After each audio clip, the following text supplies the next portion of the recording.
사랑하는 여러분, 오늘 우리가 봉독했던 이 말씀을 보니까 우리 예수님께서 다볼산으로 추정되는 높은 산에 올라가셨다고 합니다. 그리고 그 산에서 환하게 변화되시는 사건이 나타났어요. 이 사건을 통해서 성경은 예수님께서 우리에게 예수님의 정체가 누구이신가 하는 것을 보여주는 겁니다. 이런 일이 있기 엿새 전에 예수님께서는 이미 제자들에게 너희는 나를 누구라고 생각하느냐 이렇게 물으셨고, 베드로는 주님은 그리스도시요 살아계신 하나님의 아들이십니다라고 그렇게 대답을 하기도 했었습니다. 그 놀라웠던 고백, 그것을 들으신 다음에 예수님께서는 당신을 기다리고 있는 그 순환의 길에 대해서 비로소 말씀하기 시작하셨던 것입니다. 예루살렘 그 길로 올라가는 길은 영광이 아니고 고난과 죽음의 길이 기다리고 있는 것이다라고 알려주었고, 그 길을 통해서만 메시아는 비로소 부활의 새벽을 맞이할 수 있고 하나님의 영광에 도달할 수 있게 될 것이다라는 것, 이것을 알려주었던 것입니다. 사실은 제자들은 예수님의 이 말씀을 제대로 귀담아 듣지는 않았던 것 같습니다. 베드로는 예수님을 붙잡고는 그런 일은 일어날 수 없다고 그렇게 말리기도 했기 때문입니다. 그 때문에 주님께서는 베드로를 보시고는 사탄아 물러가라, 내가 하나님의 일은 생각하지도 않고 사람의 일만 생각하는구나 라고 그렇게 꾸짖기도 하셨던 것이지요.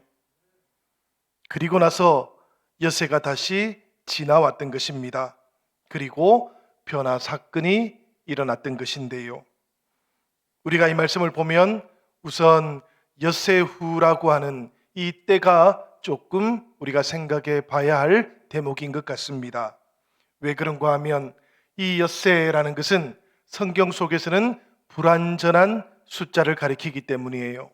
일곱째 날이라든지 혹은 3일째라든지 이렇게 표현하고 있는 것이 아니고, 엿새째 날이라는 것은 바로 그때가 위기의 때라는 것을 알려주고 있기 때문입니다. 우리 주님께서는 예루살렘으로 올라가서 고난을 받고 죽음을 맞이하게 될 것이다 라는 것, 이것을 제자들에게 알려주셨고, 그 이야기를 들었던 제자들 그 마음이 대단히 지금 복잡했고 심란하기도 했었다라는 그런 이야기예요. 그런데 그 어둠의 시간 그 한가운데 우리 주님께서 찾아오셨던 것이고 변화의 모습을 나타내셨던 것입니다. 생각해 보니까 때가 되어야 우리 주님께서 찾아오셨던 것이 아니었다라는 것을 깨닫게 됩니다. 오히려 우리 주님께서 찾아오시니 때가 도달했다라는 것을 깨닫게 되는 것이지요. 얼굴이 해와 같이 빛났고 입은 옷도 빛과 같이 희게 되었던 그때가 우리 주님이 오심으로 말미암아 비로소 시작되었다라는 그런 이야기입니다. 베드로와 야고보, 그 요한은 그 주님께서 오셔서 보여주었던 그 놀라운 광경에 압도되고 말았어요. 그래서 모세와 엘리야가 나타나서 예수님과 말씀을 나누는 장면을 보기도 했고, 베드로는 응급결에 이렇게 말하기도 했다고 합니다. 4절의 말씀인데 우리 이 말씀 우리 함께 한번 읽어보면 좋겠습니다. 우리 4절의 말씀 함께 읽겠습니다. 주여, 우리가 여기 있는 것이 좋사오니 만일 주께서 원하시면 내가 여기서 초막셋을 짓되 하나는 주님을 위하여, 하나는 모세를 위하여, 하나는 엘리야를 위하여 하리이다. 베드로의 이 말이 끝나기도 전에 말씀을 보니까 빛나는 구름이 그들을 뒤덮었다 그럽니다. 그리고 이번에는 구름 속에서 다시 음성이 들려왔던 것이지요. 이는 내 사랑하는 아들이요 내 기뻐하는 자니 너희는 그의 말을 들으라. 이 하나님의 음성이 들려올 그때 제자들은 사실은 똑바로 서서 그 음성을 듣지를 못했습니다. 왜냐하면 하나님의 음성이 들려오고 있었기 때문이었지요. 모두가 다 두려워서 얼굴을 땅에 대고 엎드려 있었다고 합니다. 예수님 바로 그 제자들 곁으로 다가오셨고 그들에게 손을 대시며 말씀하시기를 일어나거라, 두려워하지 말라, 그렇게 말씀해 주신 다음에야 이 제자들은 비로소 일어날 수 있었다 그럽니다. 일어나서 바라보니까 예수님 외에는 아무도 보이지 않았다 그래요. 여러분, 이 일이 도대체 어찌된 일이겠습니까? 제자들에게 도대체 무슨 일이 있었던 것이겠습니까? 당연히 제자들이 체면에 걸렸던 것은 아닙니다. 예수님께서 여러 가지 어떤 기법을 사용해서 제자들에게 그렇게 보이도록 했던 것도 아니었어요. 우리가 베드로후서 1장 16절에서 18절까지의 말씀을 보면 베드로가 그때 경험했던 장면을 이렇게 알려주고 있기도 합니다. 우리 이 말씀 한번 함께 읽어보도록 하겠습니다. 우리 주 예수 그리스도의 능력과 강림하심을 너희에게 알게 한 것이 교모이 만든 이야기를 따른 것이 아니요, 우리는 그의 크신 위엄을 친히 본 자라. 지극히 큰 영광 중에서 이러한 소리가 그에게 나기를 이는 내 사랑하는 아들이요 내 기뻐하는 자라 하실 때에 그가 하나님 아버지께 존귀와 영광을 받으셨느니라. 이 소리는 우리가 그와 함께 거룩한 산에 있을 때에 하늘로부터 난 것을 들은 것이라. 베드로 사도의 이 고백을 우리가 접해 본다면 이 변화산에서 베드로와 야고보와 요한은 말로는 표현하기 어려운 어떤 체험을 했던 것이지요. 그래서 우리는 그 장면을 사실은 설명할 수는 없는 것입니다. 여러분, 설명할 수 없는 것을 설명하려고 애써서 노력할 필요는 없을 것 같아요. 때때로 우리들은 믿어야 하는 것도 있기 때문입니다. 다만 여기서 우리가 눈여겨보고 또 헤아려 보아야 할 것은 바로 그 당시에 그 광경을 체험했던 제자들, 그들의 마음이 참으로 복된 마음이었다라는 그런 이야기지요. 변화 사건이 일어났던 그 거룩한 산에서 베드로와 야고보와 요한은 모세와 엘리야가 예수님과 대화하고 있던 그 모습을 보았기 때문입니다. 우리가 알고 있는 것처럼 모세는 당연히 율법을 대표하는 분이었습니다. 엘리야는 누구입니까, 여러분? 엘리야는 바로 예언자를 대표했던 사람이기도 하지요. 우리가 보통 율법과 선지자들을 구약 성경을 표현하는 그런 말씀이라고 그렇게 고백하고 있습니다. 그러니까 모세와 엘리야가 나타나서 예수님과 만나서 대화를 했다는 것은 바로 예수님께서 그 구약 성경에 기록되어 있던 그 모든 예언들을 성취하시는 분으로 나타나셨다라는 그런 뜻을 가지고 있는 것이지요. 다른 한편 이런 뜻도 있습니다. 이스라엘 백성들은 오랫동안 메시아를 기다려 왔는데요, 이 메시아를 기다려오는 동안 그들은 모세의 성품을 닮은 메시아가 자신들에게 찾아올 것이다 라고 그렇게 믿고 있었던 것입니다.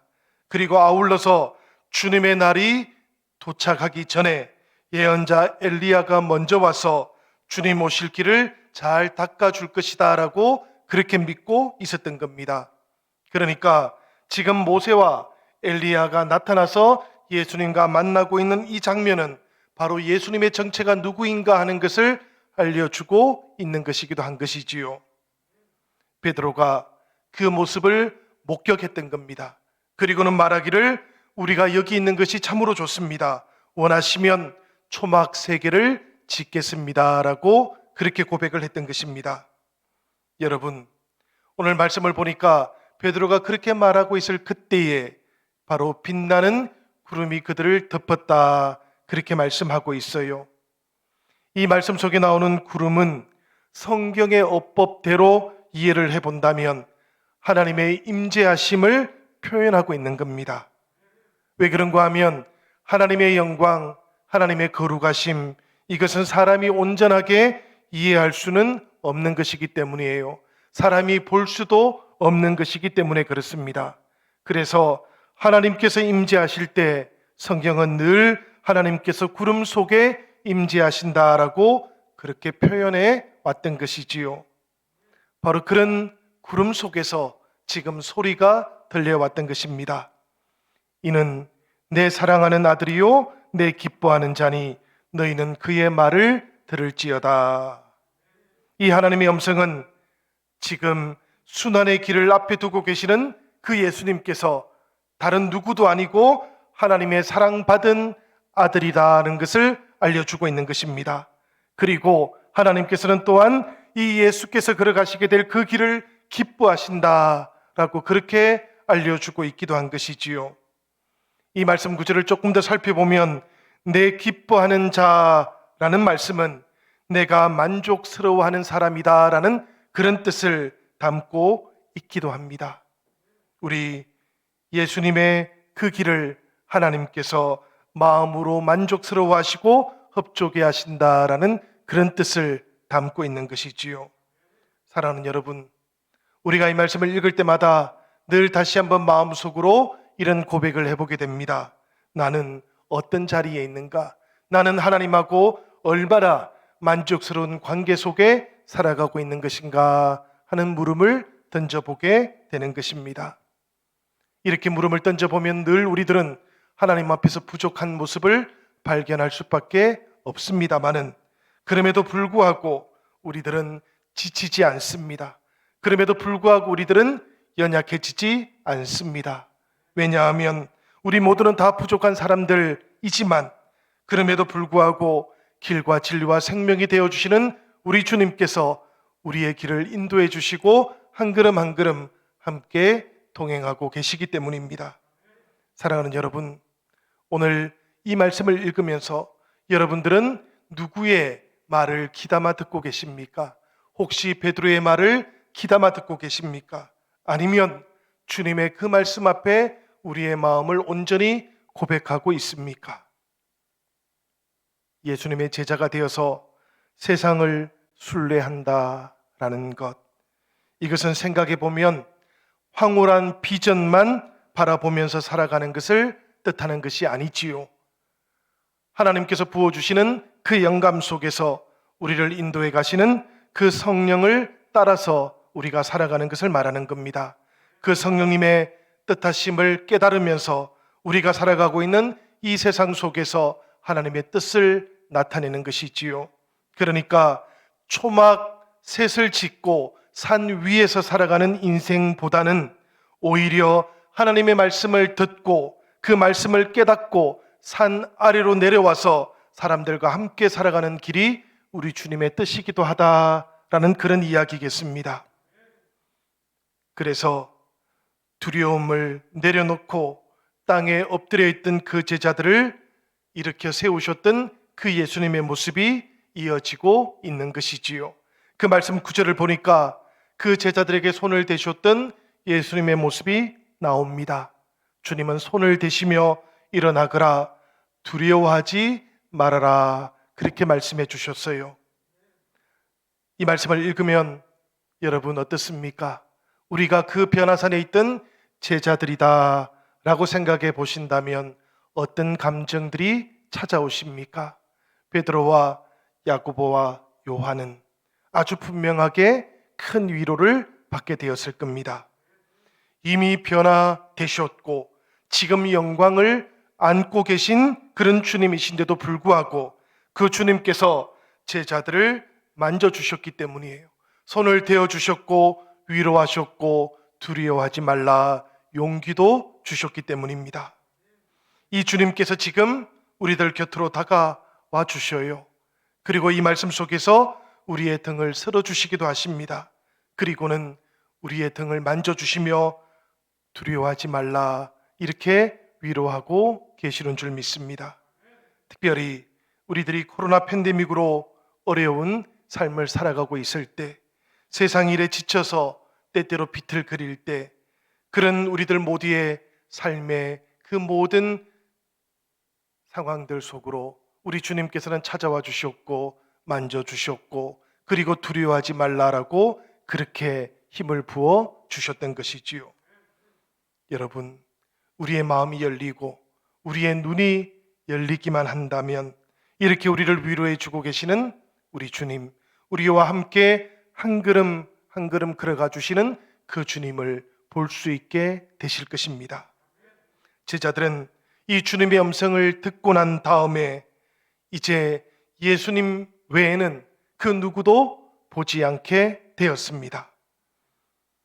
이 말씀을 가만히 살펴보면 여러분, 처음에 베드로의 눈에 보였던 것은 예수님뿐만이 아니었습니다.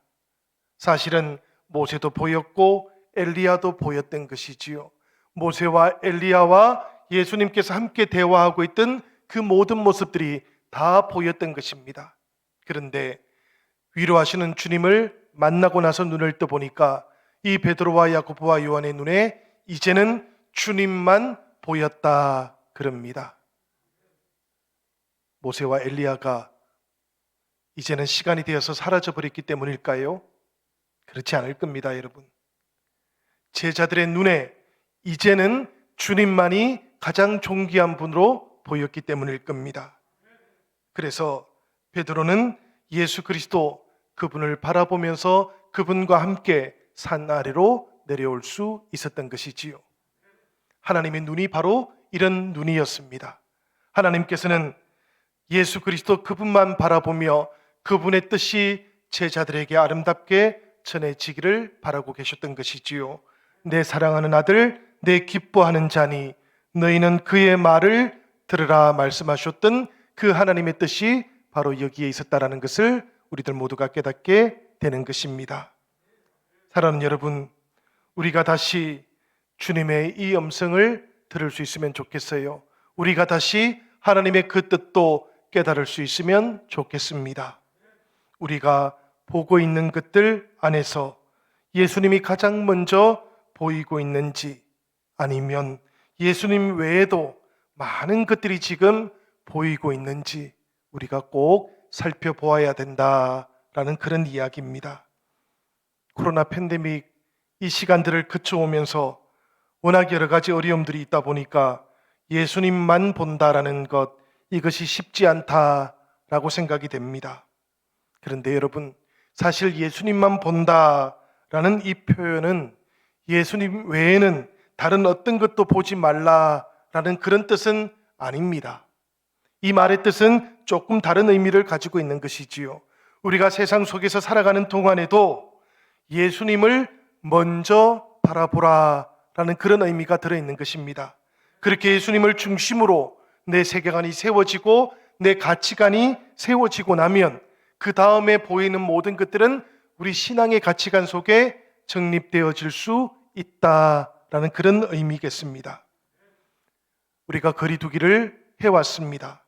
이 거리두기가 심화되면서 온라인 예배도 우리들에게는 아주 중요한 예배의 방식이 되기도 했어요. 성도님들께서는 때때로 시간을 구별하셨고 경건하게 예배를 드리기도 하셨습니다. 그렇게 예수님만 바라보는 예배의 시간을 지켜오셨던 것인데요. 그런데 온라인으로 예배드리는 시간이 생각보다는 꽤 많이 길어져 버렸습니다. 우리가 지금 헤아려 보아도 2년하고도 2개월, 이제 3개월째를 우리가 접어들고 있는 것이지요. 이렇게 시간이 길어지다 보니까 예배 속에서 예수님만 바라보는 것이 아니고 다른 것들도 자꾸만 보이기 시작하는 겁니다. 때때로 다른 채널을 열고 함께 보기도 하고요. 또 자리를 이동해서 다른 일들을 하다가 예배를 드리기도 하는 그런 모습들도 우리들의 삶 가운데 나타나고 있는 것 같습니다. 그런 우리들을 향해서도 주님은 말씀하고 계시는 것이지요. 이는 내 사랑하는 아들이요 내 기뻐하는 자니 너희는 그의 말을 들으라. 우리가 마음을 주님께로 집중해야 된다라는 그런 이야기겠습니다. 사랑하는 여러분, 우리가 예배를 드리는 방식들이 상황과 조건에 따라서 다양할 수 있겠습니다. 그러나 어떤 경우에도 예배를 드린다면 우리는 마음과 뜻과 정성을 다해서 드려야 된다는 것, 이것은 절대로 잊지 마시기를 바랍니다. 이 하나님의 음성 앞에서 우리가 드릴 수 있는 대답이 어떤 것일까 생각을 해봅니다. 여기에 초막 셋을 짓겠습니다 라는 베드로의 대답은 정답이 아니었던 것 같아요. 이 물음에 대한 정답은 오직 예수님 외에는 아무것도 보이지 않습니다 있다라는 것이었다라는 것을 우리가 깨닫게 되는 것입니다. 성도 여러분, 제자들과 예수님 산으로 올라가는 시간이 있었어요. 산으로 올라갔던 시간이 있었다라는 것은 생각해 보면 산에서 내려와야 되는 시간도 있다라는 그런 의미겠습니다. 그래서 예수님과 제자들은 산에서 내려왔습니다. 물론 일상의 삶을 잠시 멈추고 산으로 올라가는 것 자체도 참 쉬운 일은 아닙니다.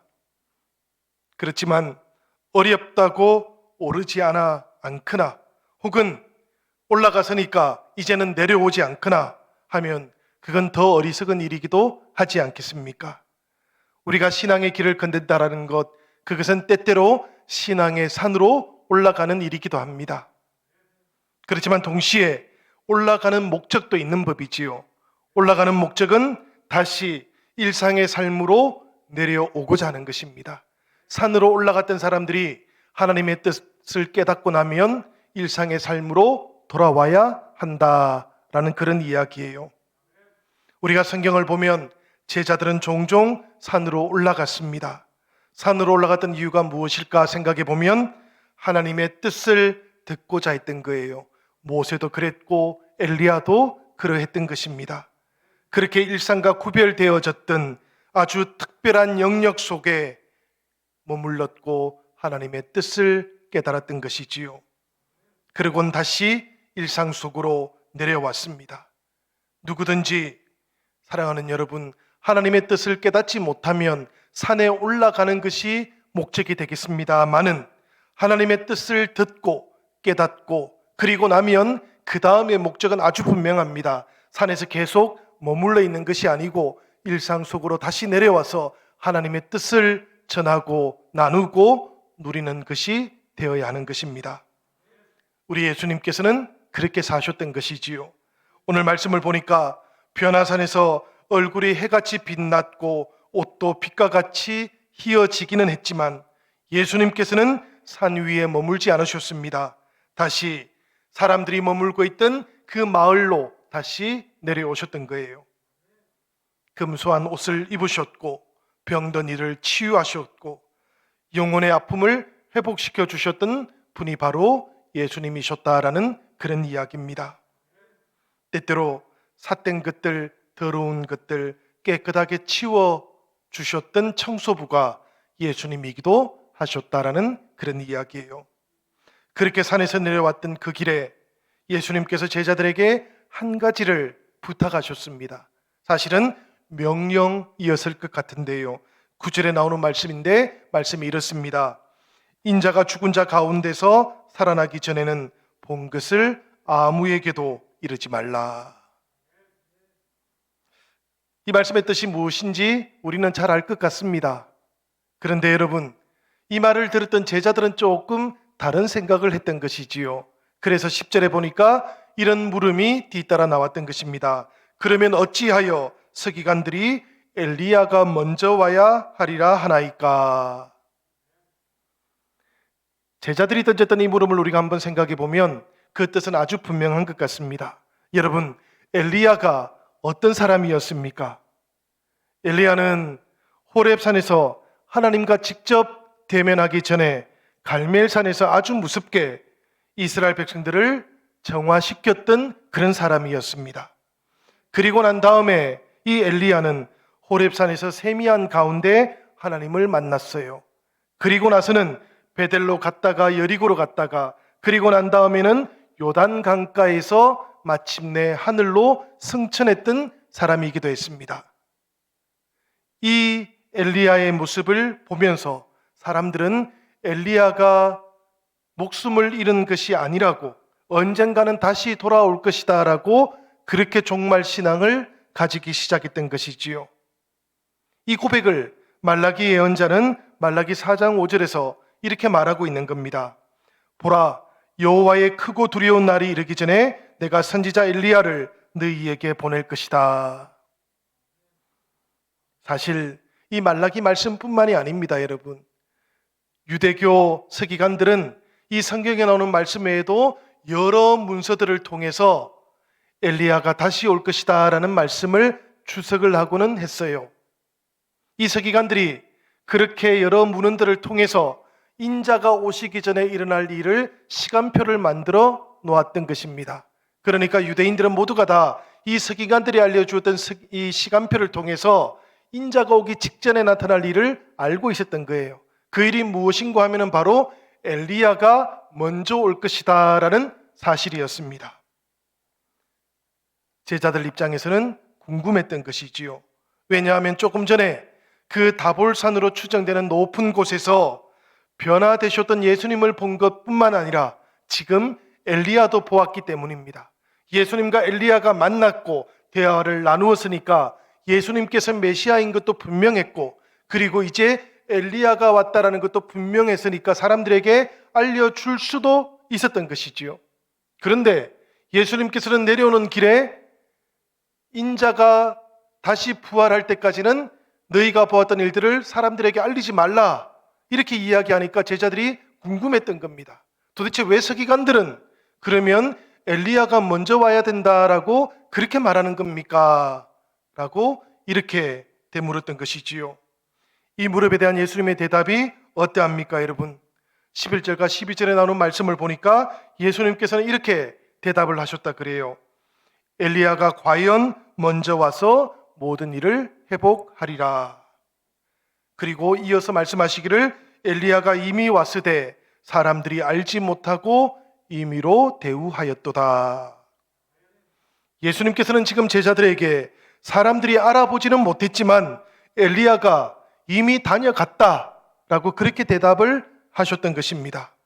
사람들이 엉뚱한 곳을 봤거나 혹은 잘못 보았기 때문에 이 시대에 임하고 있는 엘리야를 놓쳐버렸던 것이지 엘리야가 아직 오지 않은 것은 아니었다라고 이렇게 대답을 했던 겁니다. 그러니까 계획되어 있었던 것처럼 엘리야는 제 시간에 왔던 것이고 자기 할 일을 하고 갔던 것이라고, 그리고 이제 제자들이 만나고 경험하고 있는 그 메시아는 정말로 자신들의 허물과 자신들의 죄를 구속시켜 주실 바로 그 메시아가 맞다고 이렇게 대답을 해 주셨던 것이지요. 바로 이 대답으로 제자들은 예수님께서 엘리야를 바로 세례자 요한이라고 생각하고 있다는 것을 깨닫게 되었던 겁니다. 사실은 우리가 마태복음 11장을 보면 이런 구절들을 이미 만나보았지 않습니까? 보라, 내가 내 사자를 내 앞에 보내노니 그가 내 길을 내 앞에 준비하리라 하신 것이 이 사람에 대한 말씀이니라.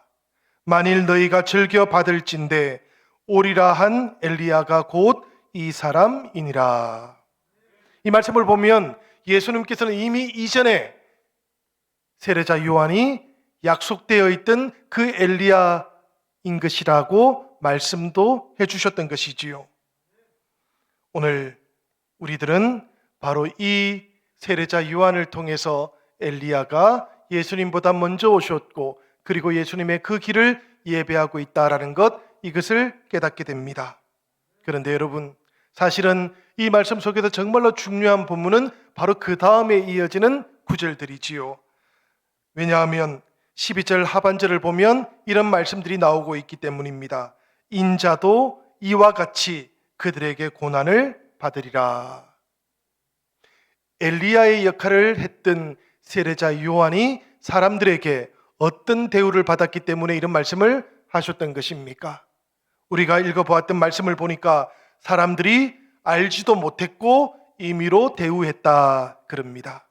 사람들은 세례자 요한을 보면서 엘리야라고는 생각도 못했던 것이고, 그래서 함부로 대우를 했고 마침내 그 세례자 요한의 목을 그만 끊어버렸다라고 그렇게 말씀하고 있는 것이지요. 문제는 메시아도 예루살렘으로 올라가고 나면 동일한 대우를 받게 될 것이다 라는 것입니다. 여러분, 우리 예수님께서는 생각해 보면 자신의 땅에서 고통을 받으셨던 것입니다. 그리고 자신의 땅에서 십자가의 유배를 당하기도 하셨던 분이셔요. 그렇지만 또 생각해 보면 바로 이 변화산에서 경험했던 그 빛을 십자가 위에서 이 땅의 모든 사람들에게 비추어 주셨던 분이시기도 하셨던 것입니다. 오늘 사순절 5번째 주간을 맞이한 우리들 모두도 주님과 함께 이 빛을 맞이할 수 있으면 좋겠습니다. 특별히 우리들 모두가 마음을 결단하면서 주님과 함께 저 높은 곳 산 위로 올라가는 시간도 있으면 좋겠습니다. 그 높은 산에 올라가서 좀 숨이 트이고 마음도 활짝 열리면 좋겠습니다. 그러면 우리들의 영혼 가득히 하나님의 음성이 들려오게 될 겁니다. 때때로 숨은 조금 차오를 수 있을지 모르겠습니다. 그렇지만 우리의 마음이 열리고 눈앞이 활짝 열리고 그리고 우리들 모두가 다 꼭 붙잡아야 할 것이 무엇인지를 깨닫게 되실 겁니다.